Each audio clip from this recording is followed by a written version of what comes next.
Good evening, and welcome to Answers for Life. And I'm so glad that you've tuned in. And you know what I need? I need for you to write me and let me know if you're watching. And because we like to just get sort of a feel of those who are watching and what you're interested in. Tonight I'm going to be talking about a subject that I'm sure every one of you are familiar with. Probably you have even yourself, or your mate, or your children, or your relatives. Everybody is associated with people who have addictions. Now, sometimes when we talk about addictions, you only think about drugs or alcohol. But I'm going to share with you tonight what addictions really are. For instance, I was listening to the Crown's that deals with financial problems, and is very learned people. Larry Burkett started this organization years ago, and he made the statement that the upper middle class, people who make $150,000 a year, that 1 out of every 3 of those would have very difficulty coming up with $2,000. Now, you know, I don't know about you, but I'm thinking, well, you know, if I made $150,000 a year, I believe I could come up with $2,000. But what he's talking about is I deal with myself. I have people who sit at my table for counseling, and they make $200,000 or $300,000 a year. And then I have people who make $12,000 a year. And the stress, the anxiety, the pressure, it's the same. It's just that the figures are different.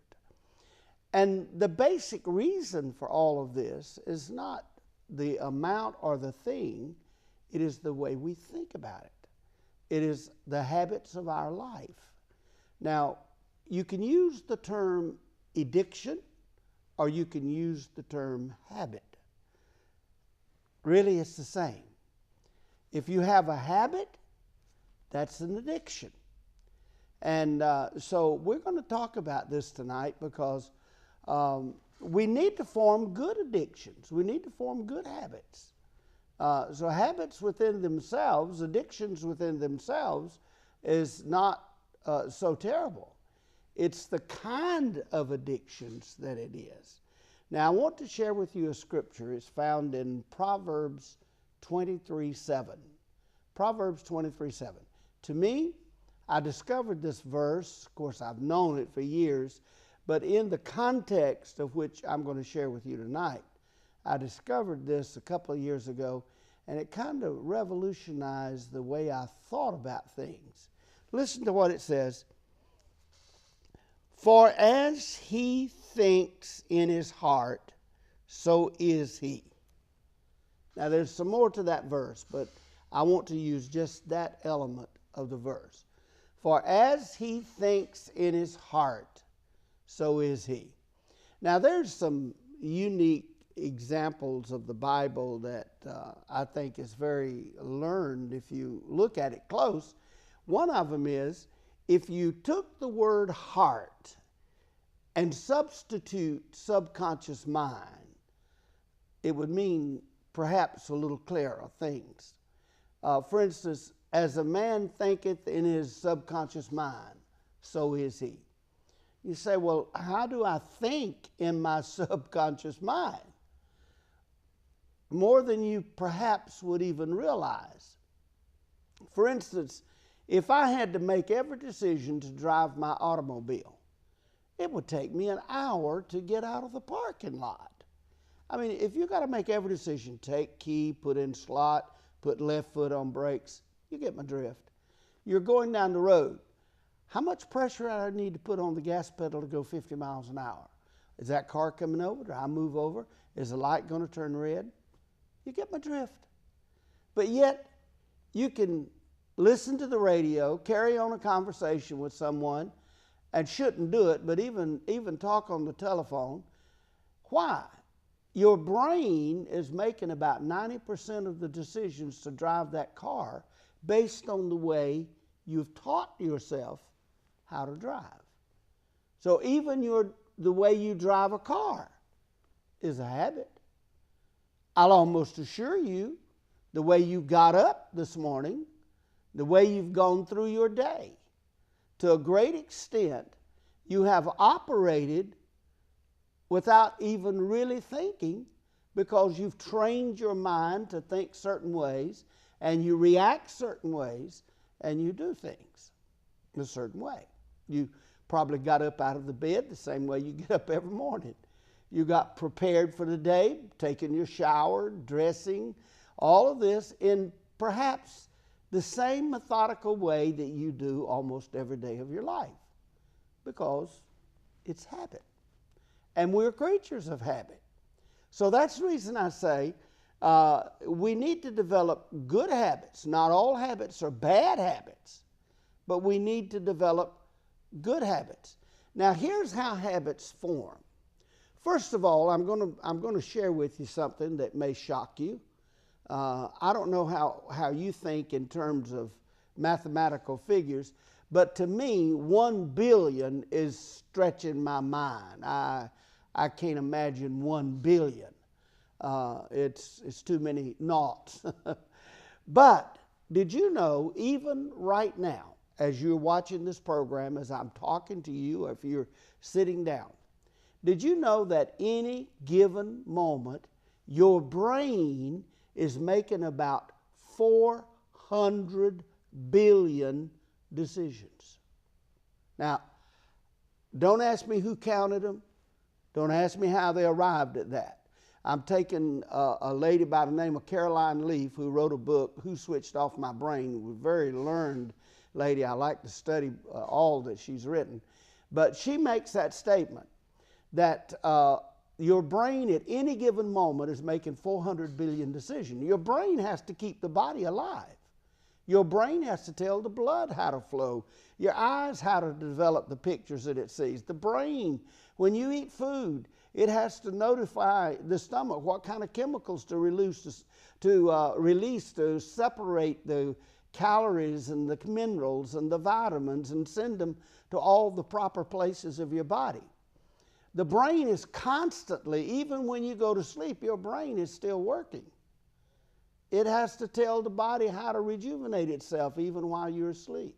Like during the day, everything that you've heard, you have a value system that whenever you're carrying on a conversation with someone, whenever you're talking with someone, you have a value system that says, I believe that, or I don't believe that, or I receive that, or I reject that. You might not consciously be doing that. You can be sitting in a classroom with a teacher, or just like you're listening to me now. And every time I bring up a subject, or every time the teacher teaches something, or your friend in conversation brings up something, it'll burn a neuron in your thalamus. Well, I mean, as we talk about it, it puts out what we call synapses to the neuron. And when you lay down to go to rest, that value system has said, I receive that, I reject that, I want that, I don't want that. And then all of those things that you rejected in your value system, the myelin sheath will release a chemical to the dendrite, clean all that off, and file it into your subconscious mind. You don't forget it. It's still there. Now, what am I saying all this for? I want you to understand that your brain is constantly perceiving, receiving, rejecting everything that you hear, everything that you see, and everything that you're part of. Now, the things that we let lodge into our thought processes, those neurons repeat themselves. After a while, it becomes something that becomes a habit. You think about it. Everything that we do rests on the way we perceive it. Even further, Caroline Leaf, in the book that I mentioned a few moments ago, Who Switched Off My Brain, makes the statement in the first chapter of the book that up to 87% of physical illnesses is directly related to thought process. Now think about that for a moment. Up to 87% of physical illnesses is related to thought process. In other words, only 13% of our sicknesses are genetically induced, unavoidable situations such as accidents, this sort of thing. But when you think about that, now I did some study on that, because when I read that, I said, now I have a lot of confidence in Dr. Leaf, but I need to know where did this data come from? Where did this statement that up to 87% of physical illnesses is a direct result of the way we think? I said, that's really out of proportion. And so I began to do some research on it and how the body works, how the brain controls everything. See, just like one little incident, for instance, you have trillions of what is called peptides that coat the inside of your arteries and vessels and organs. And your body is full of viruses, contaminants, cancer cells. You know, when you take in a breath like that, God only knows how many germs I just took into my body. Well, something's got to protect me from those things latching on and becoming part of my health system. Well, those peptides coat the inside. All right, let's say you get really mad or stressed out, or something really bad happens and you're stressed or angry or something. That can constrict the flow of those peptides, and then immediately that cancer cell or that virus can attach right into the body. And if it doesn't get cleaned off, it will stay there and germinate and become a cold or flu or even a cancer cell. Now, you understand how attitude, your reaction to things, can make a difference in your health? So, how does addiction start? Mentally. All addiction starts mentally. Because now you can get physically addicted to things. Don't misunderstand me. You can get physically addicted to things. But I think more addictions are psychological than even physical.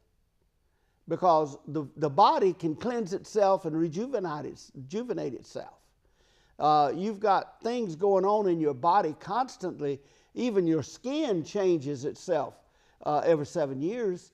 And so your body is constantly going through processes of rejuvenating itself, cleaning itself, getting rid of all the toxics and all of that. Your body can take care of itself if our mind and if our mental capacities are like it should. So how does addiction start? Well, it can start by just doing something several times.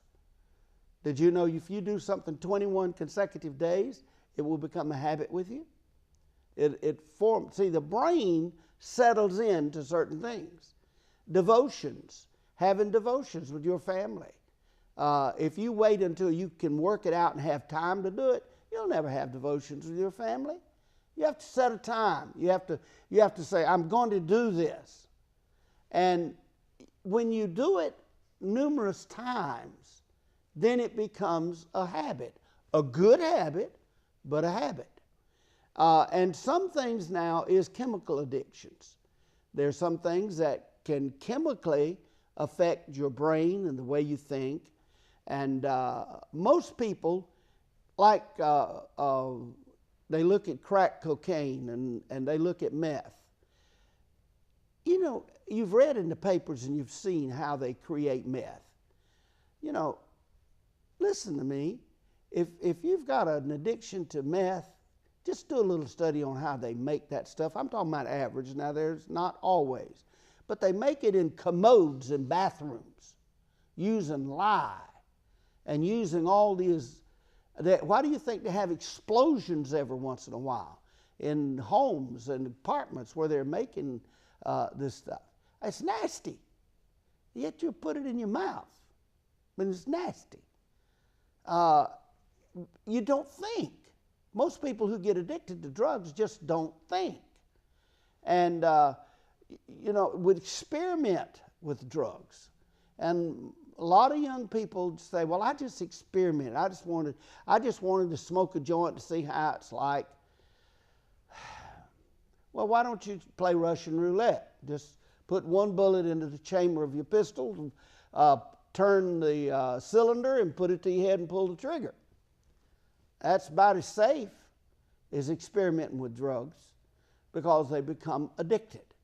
You can mentally become addicted, you can physically become addicted, you can chemically become addicted. And I doubt there is one family that's watching this program tonight. I doubt if there is one person that's watching this that's not affected either by close friends, relatives, people you know, that's affected by the drug culture.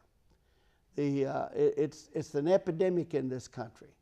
And why in the world sane people want to legalize marijuana is beyond me. They say, well, it's used for medical purposes. Check and do a little research. You'll find that the marijuana they use for medical purposes has been refined, and parts of the bad chemical element is taken out when it's used for medical purposes. It's not the same marijuana you roll up in a paper and smoke it and sort of go into la-la land. It's a whole different. Don't confuse the two. And the problem is that's what they're legalizing.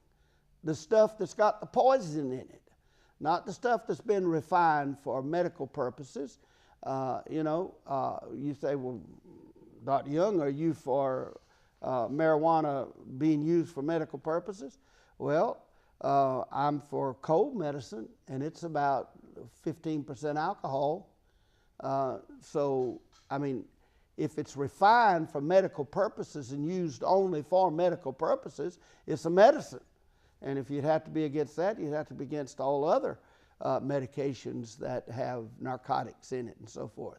I mean, let me just, Valium. That's one that you're a lot familiar with. Most people that have drug problems are familiar with Valium. Let me ask you something. What is the healing element of a Valium? What kind of healing properties is in a Valium?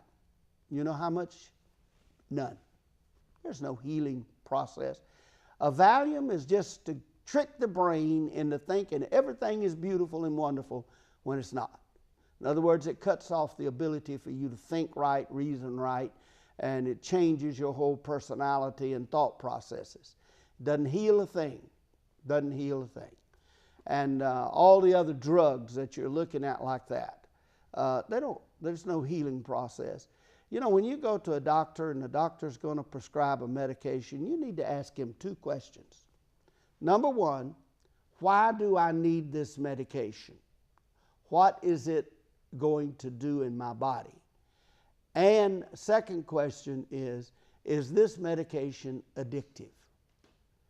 You need to ask those questions, because some people are hooked.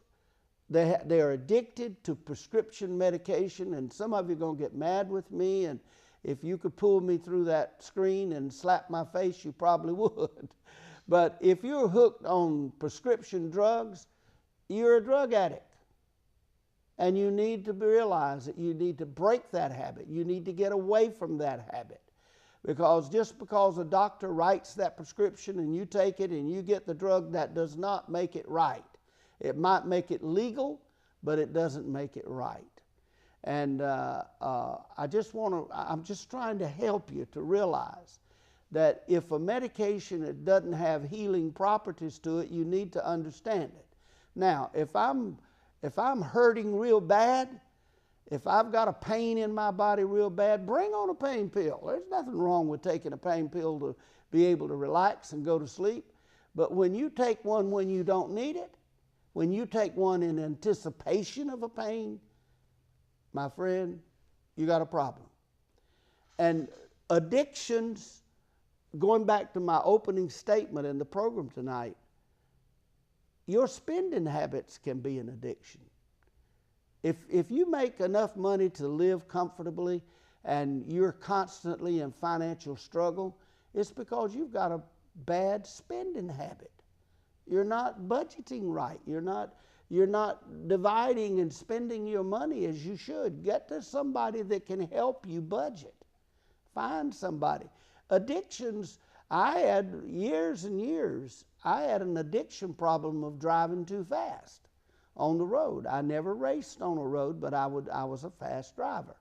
And back when I was a younger man, and even in the first years of my ministry, I paid the price for it. I was one of the first customers for SR22 back in the early 60s when they first come out. But I had to pray and ask God to help me, because I realized that was before I understood addictions, but I was addicted to driving fast. I didn't need to. It was an addiction. And so thank God for cruise controls and a brain to think with.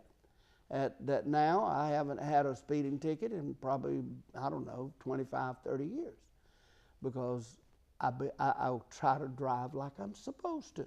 I don't have a habit of doing it anymore. Now, I have a habit of eating the wrong kind of foods that I'm trying to work on right now. A few years ago, I had a kidney stone, and when they had to do a lithotripsy, that didn't work, and then they had to surgically remove the stones, and that was pain. I learned what pain was all about. I told the doctor, if you tell me what caused that stone, I promise you and God I'll never touch it again. Well, he came back later, he said, this is unique. I've never seen this before. He said, do you eat a lot of black pepper? I said, oh yeah, I didn't want to shake it out. I'd screw the top off and pour it. And everything just about I eat, rice, grits, anything, it was black with pepper.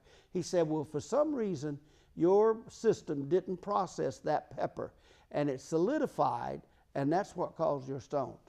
Well, you know what? I walked out of that office that day, and that was back in 1997. And right now, I look at a pepper shaker, I think of the pain I had. Nuh-uh, I don't want that. I do not want any pepper on nothing, because I remember the pain. Listen, you got addictions, you can break those addictions. But it takes mental, and now if you're a Christian, you've got something else. I've got 3 booklets that I'd like to share with you, and I know we're going to put those on the screen for you. Is your teen using drugs? If you've got a teen and you think they might be on drugs, getting help with an addiction, helping children cope with a loved one's addiction.